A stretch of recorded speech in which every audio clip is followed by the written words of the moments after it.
My name is Khalil Ferguson. I'm in the JD program at McGeorge School of Law. I'm in the Capital Lawyering concentration.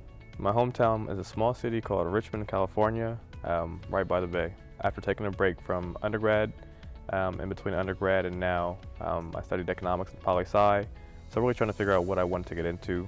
I did some advocacy work in the legislature, developed a business, developed a nonprofit, and really kind of fell in love with the legislative process as well as the law within my business. So really wanting to just learn the law to be able to better operate my business and go back into the legislature and do some advocacy is my principal reason for coming to law school.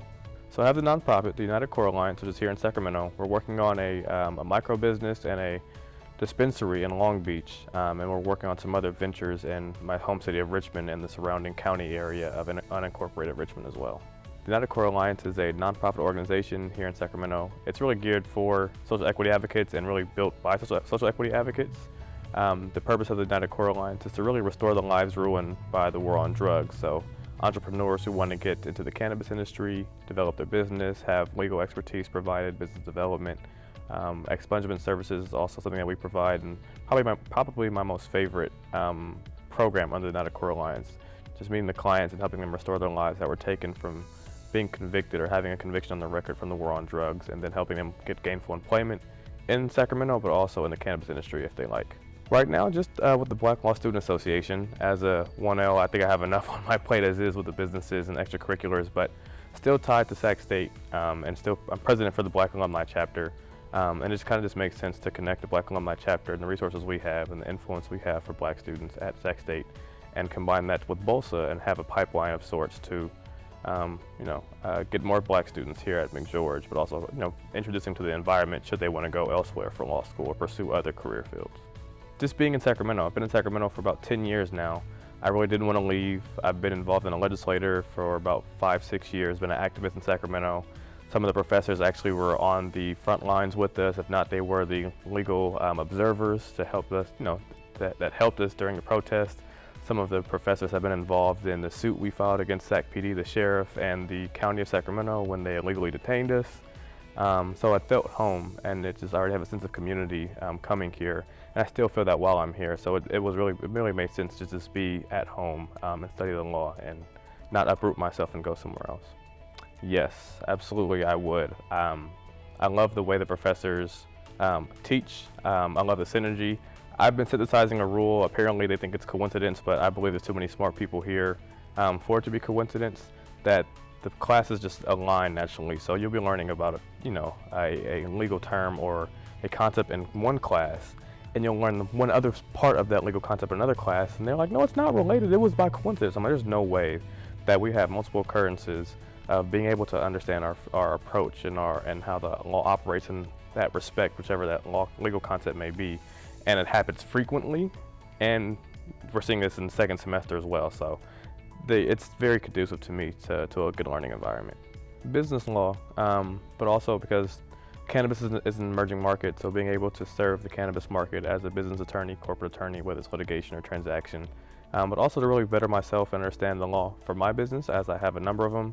I really see myself being an integral piece to my business partners who come from these communities that have been devastated by the war on drugs, and helping them develop their businesses. And as a partner of someone who went to law school, we can develop the legal strategy as well as do the transactional foundational work, and we just kind of grow the businesses as we all grow in our lives. When I wrote the book, it came out of a sense of analysis, and then really understanding that the books that I read that influenced me, such as Carter G. Woodson's The Miseducation of the Negro, was simply a collection of essays that he may have written in his PhD program, or wherever he wrote the program to fulfill the course or the final project in his course. So I said, I can do that too. I've written a number of essays in undergrad in the poli-sci program, but I wanted mine to focus on an intersection of what I studied, economics and political science. So if you buy my book and read it, you will see that there's a lot of economics and how economics and political science politics has been used to keep the Black community as an underclass. In multiple aspects, you'll see they operate individually, but they often operate, intersectionally with regards to political decisions and economic decisions. I'm always wearing my McGeorge hoodie just because I'm comfortable. It's easy. It's Black. I love Black clothes, but also, I love showing that I'm a Black man in law school, And there's varying degrees of experiences as a law student, a black law student, you know, a law student of color, of different religion, of different creeds, etc. So mine is particular to myself. I always consider myself an outlier, but some of the foundational and the bottom line that I tell students who see me with my sweater on and ask me, you know, what is it like going to law school, is really just be determined. Don't be hard on yourself with regards to just being able to realize your self-determination and your worth. It feels like that, but you know you're here for a reason. Remain determined. Some things to do that you can work on yourself particularly is your time management and really managing your time efficiently. So even blocking in sleep, because we all need sleep, and that's one of the biggest things. I still get somehow with, you know, after everything I mentioned that I do, I still get at least 6.5 hours of sleep every night. But time management is key. I usually sleep at 9:30, up at 4 or 5 a.m., back to work, doing emails, work, just to make sure you outline, you know what you're doing. And I live by my calendar. So at the end of the day, I think your time management is going to get you through law school, especially when you need to adjust and really focus in and dial in and study.